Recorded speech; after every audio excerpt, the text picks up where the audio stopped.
अस्सलाम वालेकुम 7 क्लास। आज हम करेंगे एक्सरसाइज 1.13। एक्सरसाइज को सॉल्व करने से पहले डेफिनेशन को समझना ज़रूरी है। सबसे पहले प्रपोर्शन की डेफिनेशन है, a proportion is a mathematical comparison between two ratios. Proportion दो रेशोज़ के दरमियान मैथमेटिकल कंपैरिजन है। इन अदर वर्ड्स, दूसरे अल्फाज में, the equality of two ratios, दो रेशोज़ के दरमियान जो इक्वलिटी का साइन है ओरिजिनेट्स प्रपोर्शन, वो क्या करता है? प्रपोर्शन को ओरिजिनेट करता है। इट इज़ डिनोटेड बाय, और हम इसको किससे डिनोट करते हैं? इस साइन से। यहाँ पे हमें एग्जांपल दी गई है कि किस तरह से हम दो रेशियोज़ को प्रपोर्शन की फॉर्म में लिख सकते हैं। ए रेशो बी प्रपोर्शन सी रेशो डी। ए और डी को हम बोलते हैं एक्सट्रीम्स ऑफ प्रपोर्शन, बी और सी को बोलते हैं मीन्स ऑफ प्रपोर्शन। रेशियो को हम फ्रैक्शन की फॉर्म में लिख सकते हैं, तो ये आ जाएगा ए ओवर बी। प्रपोर्शन को इक्वल के साइन से डिनोट करेंगे, अब लिखेंगे सी ओवर डी। प्रपोर्शन को सॉल्व करने का सबसे इजी मेथड है क्रॉस मल्टीप्लिकेशन। यहाँ पे हम क्रॉस मल्टीप्लिकेशन करेंगे, ए डी से मल्टीप्लाई हो जाएगा और बी सी से। देखिए ये इक्वल आ गया, A D equal B C. अब यहाँ पे देखें, A is called the first element. A first element कहलाता है या टर्म ऑफ प्रपोर्शन, या हम इसे टर्म ऑफ प्रपोर्शन भी कह सकते हैं।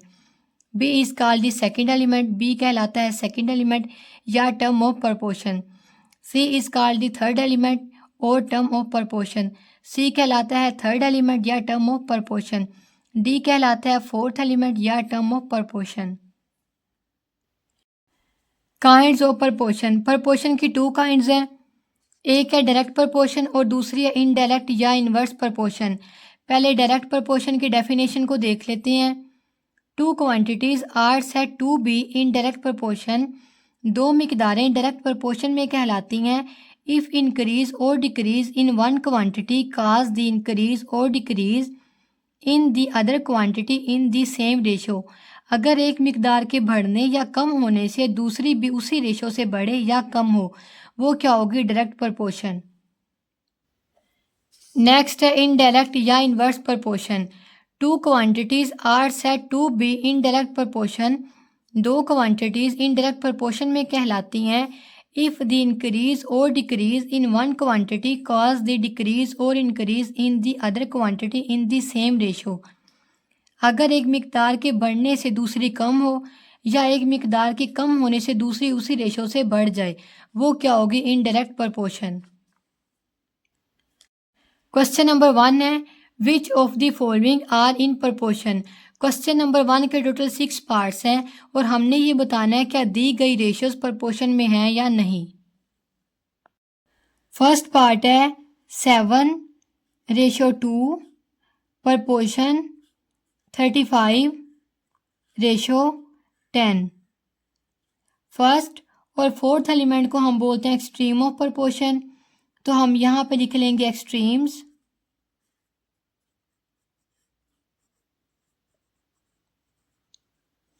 सेकेंड एंड थर्ड एलिमेंट को हम बोलते हैं मीन्स ऑफ प्रपोर्शन, तो यहाँ पे लिख लेंगे मीन्स।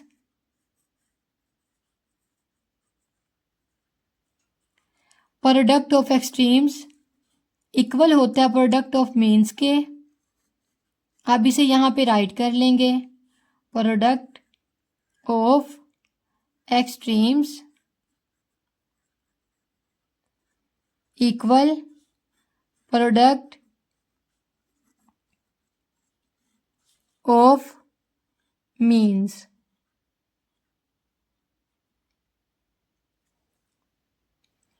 एक्सट्रीम वैल्यूज है 7 और 10, इनका प्रोडक्ट लेना है तो इन दोनों को मल्टीप्लाई कर देंगे। 7 × 10 इक्वल, देखिए मीन्स में हमारे पास वैल्यूज हैं 2 और 35, इनका प्रोडक्ट लेंगे 2 × 35।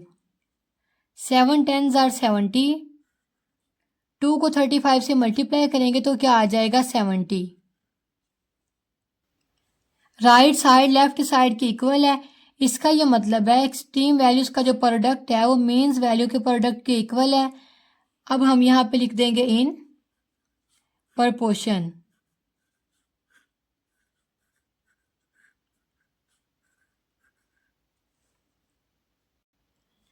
सेकंड पार्ट है 2:6 proportion 5:20। फर्स्ट और फोर्थ एलिमेंट को हम बोलते हैं एक्सट्रीम ऑफ प्रोपोर्शन, तो यहाँ पे लिख देंगे extremes. Second and third element को हम बोलते हैं मीन्स ऑफ प्रोपोर्शन, तो यहाँ पे लिख देंगे मीन्स।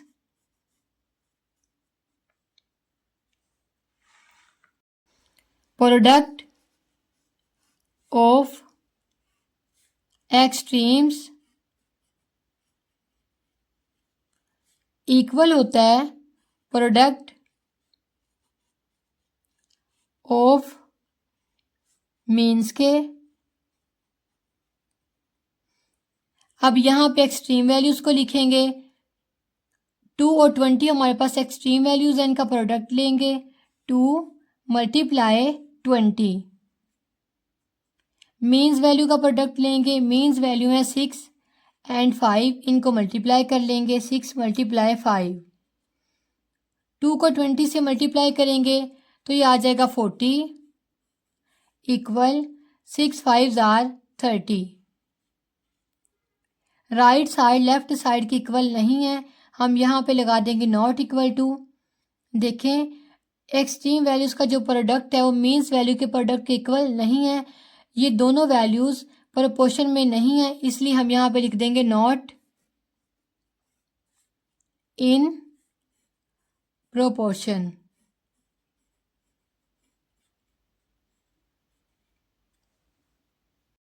नेक्स्ट थर्ड पार्ट है 16:12 proportion 4:3।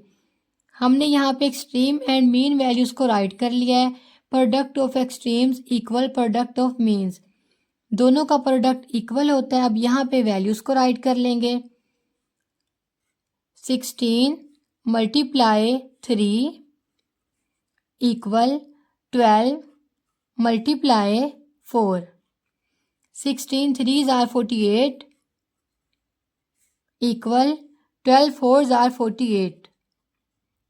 Right side left side की इक्वल है। इट मीन्स एक्सट्रीम वैल्यूज का जो प्रोडक्ट है वो मीन्स वैल्यू के प्रोडक्ट के इक्वल है। अब हम यहाँ पे लिख देंगे इन प्रोपोर्शन।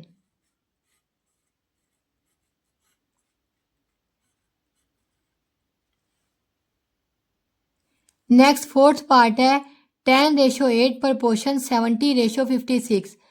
अब हम एक्सट्रीम और मीन्स वैल्यू का प्रोडक्ट लेंगे। एक्सट्रीम वैल्यूज हैं 10 एंड 56। 10 को 56 से मल्टीप्लाई करेंगे।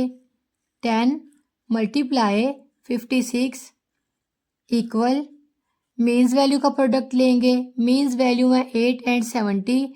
8 को 70 से मल्टीप्लाई करेंगे। 10 को हम 56 से मल्टीप्लाई करेंगे तो क्या आ जाएगा 560 इक्वल 8 को 70 से मल्टीप्लाई करेंगे तो आ जाएगा 560। राइट साइड लेफ्ट साइड के इक्वल है। इट मीन्स एक्सट्रीम वैल्यूज का जो प्रोडक्ट है वो मीन्स वैल्यू के प्रोडक्ट के इक्वल है। अब हम यहाँ पे लिख देंगे इन प्रोपोर्शन।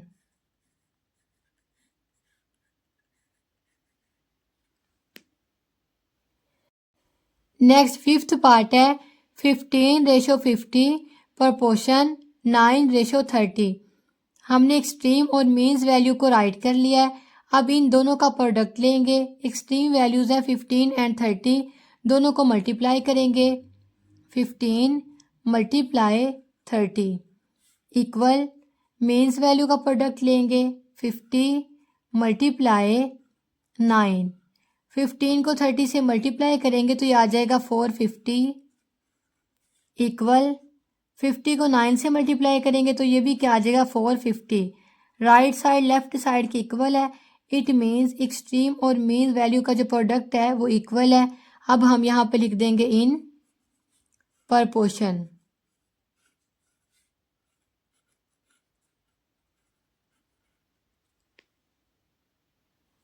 नेक्स्ट क्वेश्चन है 20:4 प्रोपोर्शन 3:40। एक्सट्रीम और मीन्स वैल्यू का प्रोडक्ट लेंगे। एक्सट्रीम वैल्यूज हैं 20 एंड 40। अब लिखेंगे 20 × 40 इक्वल मीन्स वैल्यू का प्रोडक्ट लेंगे। मीन्स वैल्यू है 4 एंड 3। 4 को 3 से मल्टीप्लाई करेंगे, 20 को 40 से मल्टीप्लाई करेंगे तो हमारे पास आ जाएगा 800 इक्वल 4 3 ज़ार 12। राइट साइड लेफ्ट साइड के इक्वल नहीं है। अब हम यहाँ पे इसे विल नॉट इक्वल टू कर देंगे। एक्सट्रीम वैल्यूज़ का प्रोडक्ट मीन्स वैल्यू के प्रोडक्ट के इक्वल नहीं है। अब हम यहाँ पे लिख देंगे नॉट इन प्रपोर्शन।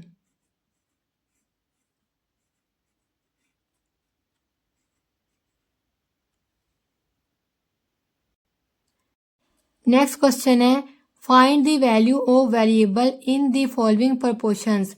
दी गई प्रपोर्शंस में से हमने वेरिएबल की वैल्यू को फाइंड आउट करना है। जैसे कि यहाँ पे वेरिएबल x, यहाँ पे y, z and w। Question 2 में टोटल 4 पार्ट्स हैं। चलिए स्टार्ट करते हैं। फर्स्ट पार्ट है 7:6 प्रपोर्शन x रेशो 50। 7 और 50 हमारे पास एक्सट्रीम वैल्यूज़ हैं। 6 और x हमारे पास मीन्स वैल्यूज़ हैं। और हमने क्वेश्चन नंबर 1 में ये पढ़ा है प्रोडक्ट ऑफ एक्सट्रीम्स इक्वल होता है प्रोडक्ट ऑफ मीन्स के। अब हम यहाँ पे एक्सट्रीम वैल्यूज़ का प्रोडक्ट ले लेंगे। 7 × 50 इक्वल 6 × x।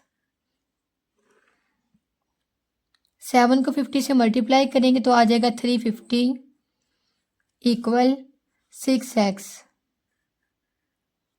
अगेन लिखेंगे 350 इक्वल, यहाँ पे देखें 6x के साथ मल्टीप्लाई हो रहा है।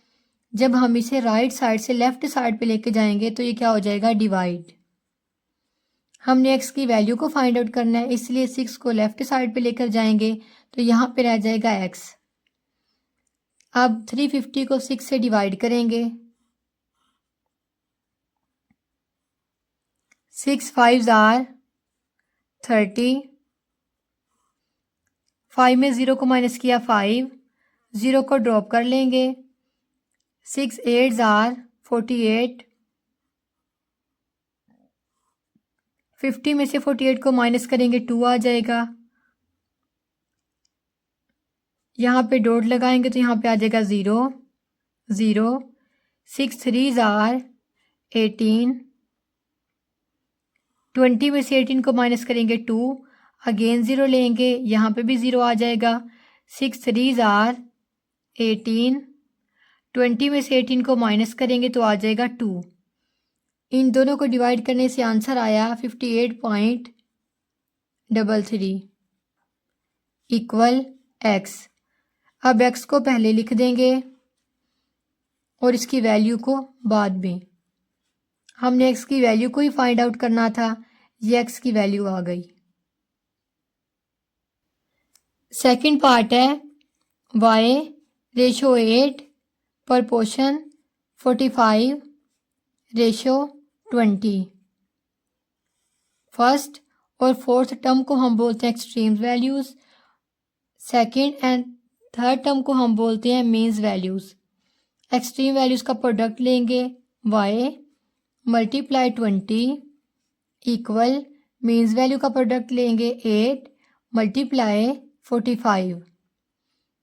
20 को y से मल्टीप्लाई करेंगे तो ये आ जाएगा 20y इक्वल 8 को 45 से मल्टीप्लाई करेंगे तो ये आ जाएगा 360।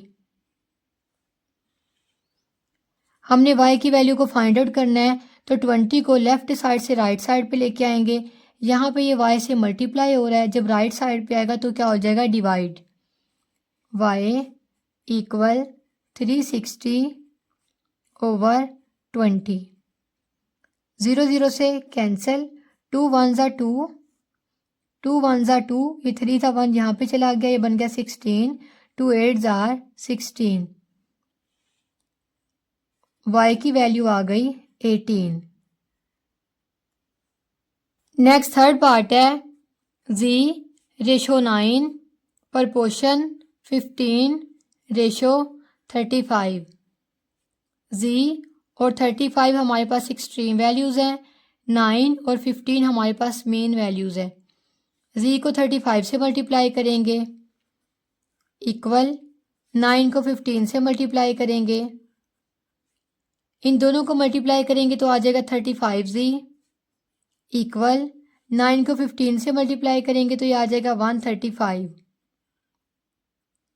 अगेन लिखेंगे z इक्वल 135। हमने z की वैल्यू को फाइंड आउट करना है। 35 को लेफ्ट साइड से जब राइट साइड पे लेके आएंगे तो ये क्या हो जाएगा, डिवाइड। अब 35 को बाहर रखेंगे और 135 से डिवाइड करेंगे। 35 3 आर 105, क्योंकि अगर हम 35 को 4 से मल्टीप्लाई करेंगे तो ये 135 से बड़ा नंबर आ जाएगा। 5 में से 5 को माइनस किया 0, 3 में से 0 को माइनस किया 3, यहाँ पे पॉइंट लगाएंगे तो यहाँ पे आ जाएगा 0। इस 0 को हम ड्रॉप कर लेंगे। 35 को 8 से मल्टीप्लाई करेंगे तो ये आ जाएगा 280। 300 में से 280 को माइनस करेंगे तो आ जाएगा 20। अब 0 यहाँ पे लगाएंगे, यहाँ पे भी 0 आ जाएगा। 35 5 आर 175। 200 में से 175 को माइनस करेंगे तो आ जाएगा 25। अब यहाँ पे लिखेंगे z इक्वल 3.85। अगेन लिखेंगे z इक्वल 3 देखें 8 के बाद वाली वैल्यू 5 या 5 से बड़ी हो तो इससे पीछे वाली जो वैल्यू है उसमें एक नंबर बढ़ जाएगा। हम इसे राउंड ऑफ कर रहे हैं, ये 8 से क्या हो जाएगा 9। अब z की क्या वैल्यू आ गई, 3.9। नेक्स्ट फोर्थ पार्ट है w रेशो 2 प्रपोर्शन 24:18। w को 18 से मल्टीप्लाई करेंगे और 2 को 24 से। w मल्टीप्लाई 18 इक्वल 2 मल्टीप्लाई 24, ये आ जाएगा 18। w इक्वल 2 को 24 से मल्टीप्लाई करेंगे तो ये आ जाएगा 48। w इक्वल 48/18 यहाँ पे आके डिवाइड हो जाएगा। अब इन दोनों की कटिंग कर लेंगे। देखिए 2 2s are 4, 2 4s are 8, 2 9s are 18, 3 3s are 9, 3 8s are 24। w equal 8/3। अब 8 को अंदर रखेंगे और 3 से डिवाइड करेंगे। 3 2s are 6, 8 में से 6 को माइनस करेंगे तो आ जाएगा 2, यहाँ पे पॉइंट लगाएंगे, यहाँ पे आ जाएगा 0, इस 0 को ड्रॉप कर लेंगे। 3 6 आर 18, 20 में से 18 को माइनस करेंगे 2, अगेन 0 लगाएंगे, 0 को यहाँ पे ड्रॉप कर लेंगे। 3 6 आर 18, 20 में से 18 को माइनस करेंगे तो क्या आ जाएगा 2। इसी तरह ये बार बार रिपीट होता रहेगा। अब w किसके इक्वल आ जाएगा, 2.66। इस वैल्यू को राउंड ऑफ करके लिखेंगे। w इक्वल 2 हमने पॉइंट के बाद एक डिजिट को लेना है। अगर हमने इस डिजिट को लेना है तो इसको राउंड ऑफ करने के लिए हम इससे आगे वाले डिजिट को देखेंगे। ये क्या है 6। अगर आगे वाला डिजिट 5 या 5 से बड़ा हो तो पीछे वाला डिजिट क्या होता है, एक नंबर बढ़ जाता है। अब ये 2.6 है तो ये क्या बन जाएगा 2.7। w किसके इक्वल आ गया, 2.7 के। नेक्स्ट क्वेश्चन नंबर 3 है, if 7 kg potatoes cost is 140 rupees, how much we pay for 12 kg potatoes. 7 किलो आलू की कीमत 140 रुपये है और हमने 12 किलो आलू की कीमत बतानी है। वीडियो के बिल्कुल स्टार्ट में हमने डायरेक्ट और इनडायरेक्ट प्रोपोर्शन की डेफिनेशंस को पढ़ा था। उन डेफिनेशंस को माइंड में रखते हुए हम क्वेश्चन नंबर 3 to 9 को सॉल्व करेंगे। क्वेश्चन नंबर 3 को सॉल्व करते हैं। अब हम लिखेंगे लेट दी रिक्वायर्ड कॉस्ट। आलू की जो कीमत हमने मालूम करनी है, हमने फ़र्ज़ कर लिया कि वो क्या है, एक्स है। हमने उसको एक्स के इक्वल लेट कर लिया। पोटैटोस हमारे पास केजी में है और उनकी कास्ट हमने रुपीज़ में मालूम करनी है। जब हमारे पास 7 kg पोटैटो हैं तो उनकी कीमत है 140।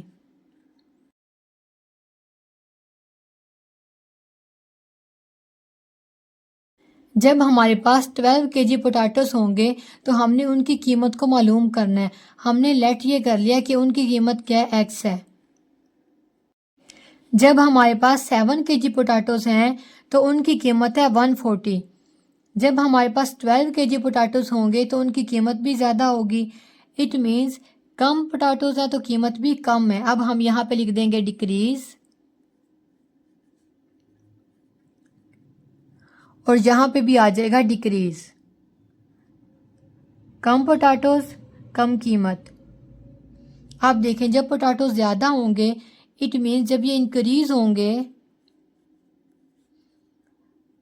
तो इनकी कीमत भी इंक्रीज हो जाएगी। अब हम यहाँ पे लिख देंगे इंक्रीज।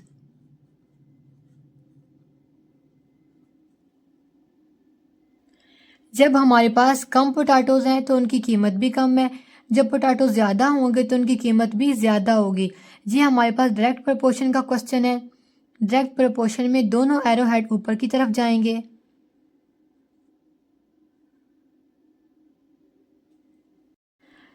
हमारे पास डायरेक्ट और इनडायरेक्ट दोनों प्रोपोर्शन में एक्स का जो एरो हेड है वो ऊपर की तरफ ही जाएगा। डायरेक्ट प्रोपोर्शन में दोनों एरो हेड ऊपर की तरफ ड्रा होंगे और इनडायरेक्ट प्रोपोर्शन में एक्स का जो एरो हेड है वो ऊपर की तरफ ही ड्रा होगा, लेकिन जो दूसरा एरो हेड है वो नीचे की तरफ ड्रा होगा। अब मैंने यहाँ पे राइट किया है मैस ऑफ पोटैटोज इंक्रीज। जब पोटैटोज बढ़ेंगे so price will be increase, तो इनकी कीमत में भी इजाफा होगा। इट इज़ डायरेक्ट प्रोपोर्शन, ये डायरेक्ट प्रोपोर्शन का क्वेश्चन है। अब यहाँ पे एरो हेड को देख लें, इसे हम बोलते हैं हेड और इसे बोलते हैं टेल। हेड मीन सर, टेल मीन दुम। हमने वैल्यूज़ को इस तरह से लिखना है कि ऊपर टेल वैल्यू को लिखना है वो क्या है 12, और नीचे हेड वैल्यू को लिखना है 7। इक्वल का साइन लगाएंगे। टेल वैल्यू को पहले लिखेंगे x ओवर हेड वैल्यू को लिखेंगे 140। अगेन लिखेंगे 12 ओवर 7 इक्वल x। हमने x की वैल्यू को फाइंड आउट करना है तो हम 140 को राइट साइड से लेफ्ट साइड पे लेके आएंगे। यहाँ पे x से डिवाइड हो रहा है, जब राइट साइड से लेफ्ट साइड पे जाएगा तो क्या हो जाएगा, मल्टीप्लाई। अब कटिंग कर लेंगे। 7 1 ज़ा 7, 7 2 ज़ा 14, 0 ऐसे ही आ जाएगा। 12 को 20 से मल्टीप्लाई करेंगे इक्वल x। 12 को 20 से मल्टीप्लाई करेंगे तो ये आ जाएगा 240 इक्वल x। अब x को पहले लिख देंगे और इसकी वैल्यू को बाद में। हमने 12 kg पोटैटोस की वैल्यूज़ को फाइंड आउट करना था, तो 12 kg पोटैटो कितने के होंगे, 240 के। अब हम इसके साथ लगा देंगे रुपीज़। नेक्स्ट क्वेश्चन नंबर 4 है, फॉर 10 हॉर्सेस 10 घोड़ों के लिए 12 kg 400 gram of food is required daily. रोज़ाना 12 किलोग्राम 400 ग्राम खुराक की ज़रूरत पड़ती है। In the same proportion how much will be needed for 16 horses. आपने ये बताना है कि इसी प्रोपोर्शन के साथ 16 हॉर्सेस के लिए कितनी खुराक की ज़रूरत होगी। क्वेश्चन को सॉल्व करेंगे। अब लिखेंगे लेट दी रिक्वायर्ड फूड कि 16 हॉर्सेस के लिए हमें कितनी खुराक की ज़रूरत पड़ेगी। हमने उसे x के इक्वल लेट कर लिया है। यहाँ पे लिखेंगे नंबर ऑफ हॉर्सेस और यहाँ पे लिखेंगे मैस ऑफ फूड। जब हमारे पास 10 हॉर्सेस हैं तो उनके लिए कितनी फूड होगी, 12,400 ग्राम्स। और जब हॉर्सेस की तादाद ज़्यादा होगी, जब वो 16 होंगे, तो हमने मैस ऑफ फूड को फाइंड आउट करना है। हमने उसको x के इक्वल लेट कर लिया है। अब यहाँ पे देखें, जब हॉर्सेस कम है तो जो हमें फूड है वो भी कम चाहिए होगी। जब हॉर्सेस की तादाद बढ़ेगी तो हमें फूड भी ज़्यादा चाहिए होगी। इट मीन्स जब ये डिक्रीज होंगे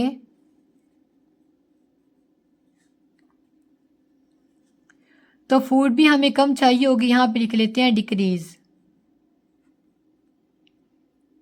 और जब हॉर्सेस की तादाद बढ़ेगी इट मीन्स जब ये इंक्रीज होंगे तो हमें फूड की भी ज़्यादा ज़रूरत पड़ेगी। अब यहाँ पे लिख लेंगे इंक्रीज। अब यहाँ पे लिखेंगे नंबर ऑफ हॉर्सेस इंक्रीज्ड। जब हॉर्सेस की तादाद बढ़ेगी so mass of food also increased. तो हमें खुराक की भी ज़्यादा ज़रूरत पड़ेगी। It is direct proportion. जब एक चीज़ के बढ़ने से दूसरी भी बढ़ रही हो और एक चीज़ के कम होने से दूसरी भी कम हो रही हो तो वो कौन सी प्रपोर्शन होती है? Direct proportion.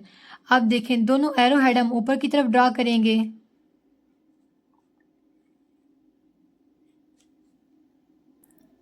ये एरो की टेल है और ये हेड है।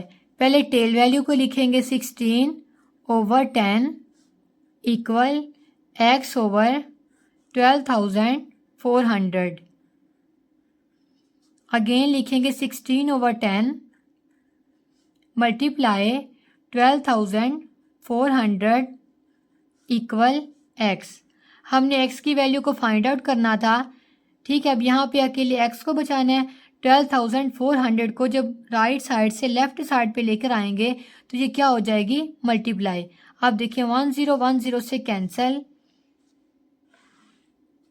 16 को मल्टीप्लाई करेंगे 1240 से, इक्वल आ जाएगा x। मल्टीप्लाई करने के बाद आंसर आएगा 19,840 इक्वल x। अब x को पहले लिख देंगे और इसकी वैल्यू को बाद में।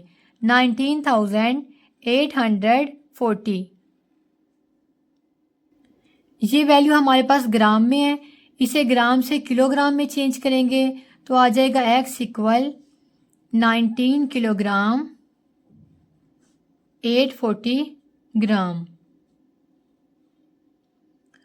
तो 16 हॉर्सेस के लिए हमें 19 किलोग्राम और 840 ग्राम फूड की ज़रूरत पड़ेगी। नेक्स्ट क्वेश्चन नंबर 5 है the cost of 16 quintal of bean is 40,400 rupees. 16 quintal फलियों की कीमत 40,400 रुपीज़ है। How much will 4 quintal cost. हमने ये बताना है कि 4 क्विंटल की कीमत क्या होगी। क्वेश्चन नंबर 5 को सॉल्व करते हैं। सबसे पहले लिखेंगे लेट द रिक्वायर्ड प्राइस। जो प्राइस हमने फाइंड आउट करनी है हमने लेट कर लिया कि वो वेरिएबल x के इक्वल है। Quantity of bean ratio price. Quantity of bean का मतलब है फलियों की जो मिकदार है वो किलोग्राम में है। देखिए जब हमारे पास 16 क्विंटल्स होंगी तो प्राइस क्या होगी? 40,400। और जब हमारे पास 4 क्विंटल होंगी तो उसकी प्राइस हमने फाइंड आउट करनी है और जिस चीज़ हमने फाइंड आउट करनी है हमने लेट कर लिया कि वो x के इक्वल है। देखिए जब क्विंटल ज़्यादा हैं तो प्राइस भी ज़्यादा है, जब क्विंटल कम होंगे तो उनकी प्राइस भी कम होगी। अब हम यहाँ पे लिख लेते हैं इंक्रीज कि जब वो ज़्यादा है तो प्राइस भी ज़्यादा है और जब कम क्विंटल होंगे तो उनकी प्राइस भी कम होगी। अब यहाँ पे लिखेंगे क्वांटिटी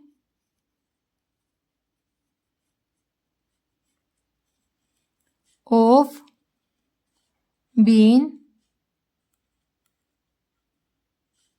increased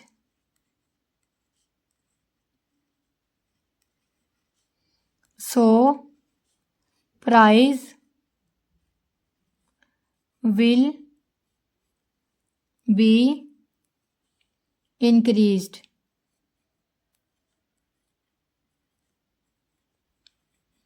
जब फलियों की मिकदार बढ़ेगी तो कीमत में भी इजाफा होगा। It is direct proportion. ये डायरेक्ट प्रोपोर्शन है।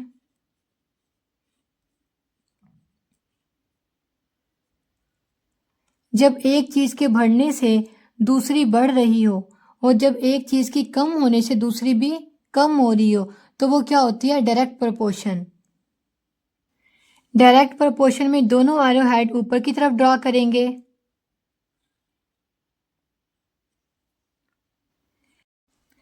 ये हेड है और ये टेल है। पहले टेल वैल्यू को लिखेंगे 4, अब हेड वैल्यू को लिखेंगे 16 इक्वल x ओवर 40,400। अब लिखेंगे 4 ओवर 16 मल्टीप्लाई 40,400 इक्वल x। जब ये वैल्यू राइट साइड से लेफ्ट साइड पे आएगी तो क्या हो जाएगी? मल्टीप्लाई। अब कटिंग करेंगे 4 1 ज़ा 4, 4 4 ज़ा 16, अगेन 4 1 ज़ा 4, 4 1 ज़ा 4, 0 ऐसे ही 4 1 ज़ा 4 00। आंसर आ गया 10,100 इक्वल x। x को पहले लिख देंगे और इसकी वैल्यू को बाद में। हमने 4 क्विंटल की प्राइस को फाइंड आउट करना था तो इसकी ये प्राइस आ गई।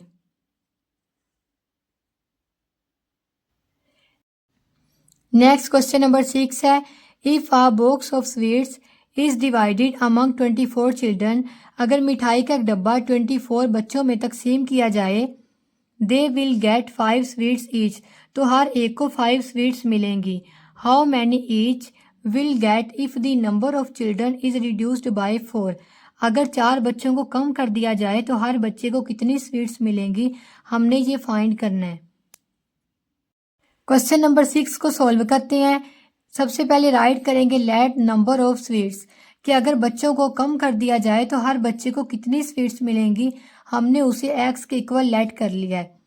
यहाँ पे रेशो है नंबर ऑफ चिल्ड्रन बच्चों की तादाद की और नंबर ऑफ स्वीट्स की। जब 24 चिल्ड्रन होंगे तो हर एक को 5 स्वीट्स मिलेंगी और जब इनमें से हम 4 बच्चों को कम कर देंगे, 24 में से 4 को माइनस कर देते हैं तो ये कितना आ जाएगा? 20। जब हमारे पास 20 चिल्ड्रन होंगे तो हमने फाइंड ये करना है हर एक को कितनी स्वीट्स मिलेंगी। यहाँ पे हम इसे x के इक्वल लेट कर लेंगे।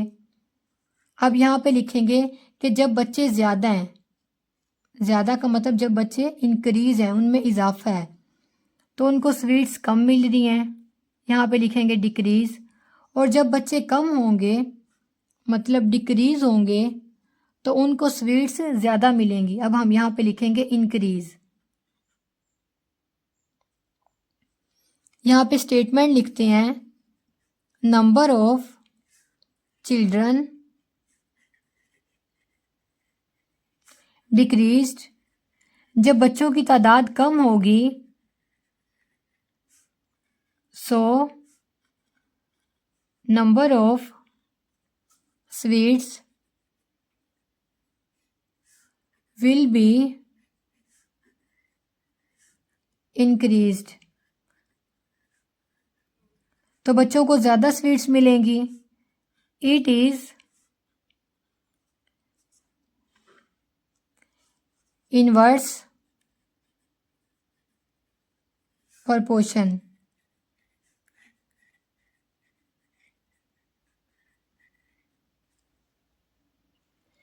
जब एक चीज़ के बढ़ने से दूसरी कम हो रही हो या एक चीज़ के कम होने से दूसरी बढ़ रही हो तो वो हमारे पास इनवर्स प्रोपोर्शन का क्वेश्चन होता है। एक्स वाली वैल्यू का एरो हेड हमेशा ऊपर की तरफ होगा। इनवर्स प्रोपोर्शन है तो इसका एरो हेड नीचे की तरफ होगा। पहले टेल वैल्यू को लिखेंगे 24 over 20 equal x over 5। Again लिखेंगे 24 over 20 multiply 5 equal x। Cutting करेंगे 5 1 ज़ा 5, 5 4 ज़ा 20, 4 1 ज़ा 4, 4 6 are 24, 6 इक्वल x। x की वैल्यू क्या आ गई? 6। देखें, जब 24 चिल्ड्रन होंगे तो हर एक को 5 स्वीट्स मिलेंगी। जैसे ही 4 चिल्ड्रन कम होंगे तो हर एक को 6 स्वीट्स मिलेंगी। अब हम यहाँ पे लिख देंगे 6 स्वीट्स और x की वैल्यू क्या आ गई? 6। नेक्स्ट क्वेश्चन नंबर 7 है, if 2 men take 10 days to cut a tree. 2 आदमी एक दरख्त को 10 दिन में काटते हैं। How many days will take 4 men to do the same job. अगर 2 की बजाय 4 आदमी हो जाएं तो वो उसी दरख्त को कितने दिन में काटेंगे? हमने ये फाइंड आउट करना है। क्वेश्चन नंबर 7 को सॉल्व करते हैं। सबसे पहले राइट करेंगे late the required number of days. जब हमारे पास मैन ज़्यादा होंगे तो वो अपना काम कितने दिनों में करेंगे? हमने जो चीज़ फाइंड आउट करनी हो हम उसे वेरिएबल x के इक्वल लेट कर लेते हैं। अब यहाँ पे लिखेंगे x, number of man ratio number of days. जब 2 मैन होंगे तो वो 10 डेज में अपना काम करेंगे और जब मैन ज़्यादा हो जाएंगे, 4 हो जाएंगे, तो वो अपना काम कम दिनों में करेंगे। जो चीज़ हमने फाइंड आउट करनी है उसे x के इक्वल लेट किया हुआ है। यहाँ पे लिख देंगे x। मैन कम है, यहाँ पे लिखेंगे डिक्रीज। वो ज़्यादा दिन में अपना काम करेंगे, यहाँ पे लिखेंगे इंक्रीज। जब मैन ज़्यादा होंगे, इंक्रीज, तो वो कम दिन में अपना काम करेंगे, यहाँ पे लिखेंगे डिक्रीज। अब लिखते हैं number of man decreased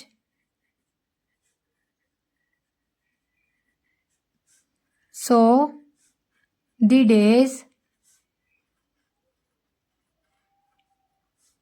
will be increased।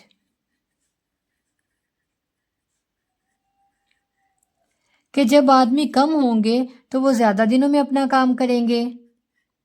It is inverse proportion.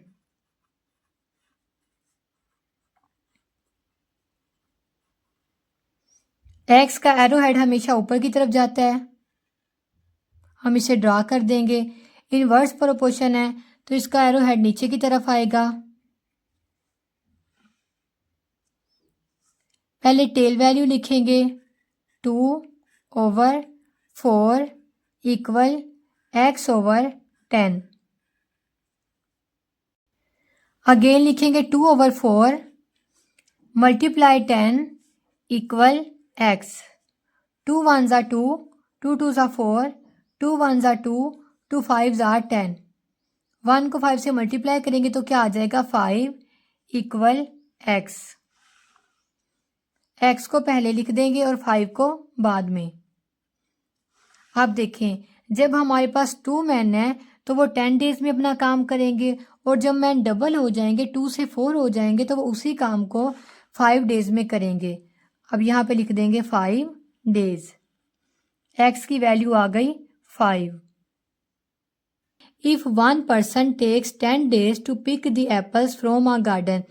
एक आदमी बाग से एप्पल्स तोड़ने में 10 डेज लेता है। How many days will take 5 people to pick the apples from a garden. उसी बाग से अगर 5 लोग एप्पल तोड़ेंगे तो वो कितना टाइम लेंगे? ये हमने फाइंड आउट करना है। क्वेश्चन नंबर 8 को सॉल्व करते हैं। Late the required number of days. जब मैन ज़्यादा होंगे तो अपना काम करने में कितने दिन लेंगे? हम इसको x के इक्वल लेट कर लेते हैं। Number of man ratio number of days. 1 man है और वो अपना काम करने में 10 डेज लेगा। जब मैन ज़्यादा होंगे, 1 से 5 हो जाएंगे, तो अपना काम करने में कितने दिन लेंगे? उसको हम x के इक्वल रख लेंगे क्योंकि इसको हमने फाइंड आउट करना है।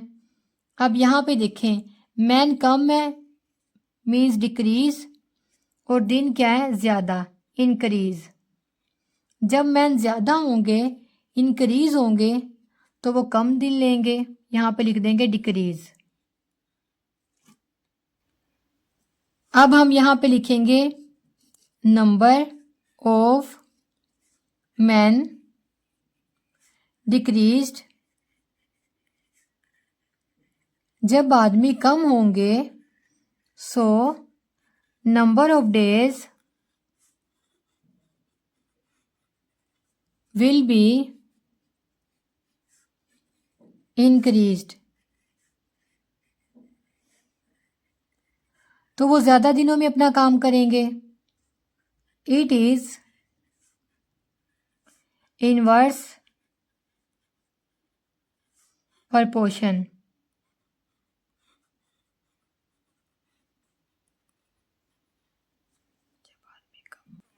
इनवर्स प्रपोर्शन है, एक्स का एरो हेड तो हमेशा ऊपर की तरफ ड्रा होगा और इसका एरो हेड नीचे की तरफ ड्रा होगा। पहले टेल की वैल्यू को लिखेंगे ऊपर 1/5 इक्वल x/10, अगेन लिखेंगे 1/5 मल्टीप्लाई 10 इक्वल x, 5 1 ज़ा 5, 5 2 ज़ा 10, 2 को 1 से मल्टीप्लाई करेंगे तो क्या आ जाएगा 2 इक्वल x, x को पहले लिख देंगे और 2 को बाद में। देखें, जब हमारे पास एक आदमी था तो उसने एक काम करने में 10 दिन लिए, जब हमारे पास ज़्यादा आदमी होंगे तो वो उसी काम को करने में कम दिन लेंगे। जब हमारे पास 5 मैन हुए तो काम कितने दिन में हुआ? 2 दिन में, तो यहाँ पे आ जाएगा 2 डेज। नेक्स्ट क्वेश्चन नंबर 9 है, if one person takes 7 days to clean a house from bugs, how many days will take 7 people to clean the house from bugs. अगर एक शख्स को कीड़ों से घर साफ करने में 7 दिन लगते हैं, 7 लोगों को घर को कीड़ों से साफ करने में कितने दिन लगेंगे, ये हमने फाइंड करना है। क्वेश्चन नंबर 9 को सॉल्व करते हैं। लेट द रिक्वायर्ड डे, 7 आदमी उसी घर को कीड़ों से साफ करने में कितना टाइम लेंगे, ये हमने फाइंड करना था। जो चीज़ हमने फाइंड करनी है उसको x के इक्वल लेट कर लेंगे। Number of persons ratio number of days, जब 1 पर्सन है तो वो उस काम को करने में 7 डेज ले रहा है, और जब 7 पर्सन होंगे तो वो वही काम करने में कितने डेज लेंगे। जो चीज़ हमने फाइंड करनी है उसको वेरिएबल x के इक्वल लेट किया तो यहाँ पे लिख देंगे x। अब देखें, जब पर्सन कम है डिक्रीज है तो दिन क्या है, ज़्यादा है, इंक्रीज है, और जब पर्सन ज़्यादा होंगे मीन्स इंक्रीज होंगे तो डेज डिक्रीज होंगे, क्योंकि वो उसी काम को कम दिनों में कर देंगे। अब हम यहाँ पे लिखेंगे नंबर ऑफ पर्सन्स डिक्रीज्ड, जब आदमी कम होंगे so number of days will be increased, तो वो ज़्यादा दिनों में उसी काम को करेंगे। इट इज़ इनवर्स प्रपोर्शन, ये इनवर्स प्रपोर्शन होगा। अगर इनवर्स प्रपोर्शन है तो x का तो एरो हेड हमेशा ऊपर की तरफ ही ड्रा करते हैं, जो एरो हेड नीचे की तरफ आ जाएगा। पहले टेल वैल्यू को लिखेंगे 1/7 इक्वल x/7, अब आएगा 1/7 मल्टीप्लाई 7 इक्वल x, 7 7 से कैंसल, आंसर क्या आ जाएगा 1 इक्वल x। अब x को पहले लिख देंगे और 1 को बाद में। 1 पर्सन ने 7 डेज में घर को क्लीन किया, जब 7 पर्सन होंगे तो वो 1 डे में घर को क्लीन करेंगे। यहाँ पे हम लिख देंगे 1 डे। इसका ये मतलब है जब पर्सन कम होंगे तो वो ज़्यादा दिन में काम करेंगे, और जब पर्सन ज़्यादा होंगे तो वो कम दिन में काम करेंगे। अब 7 पर्सन 1 डे में काम करेंगे, x की वैल्यू क्या आ गई 1। स्टूडेंट्स, आज की इस वीडियो में हमने की एक्सरसाइज 1.13। इंशाल्लाह नेक्स्ट वीडियो में करेंगे 1.14। तब तक के लिए अल्लाह हाफिज़।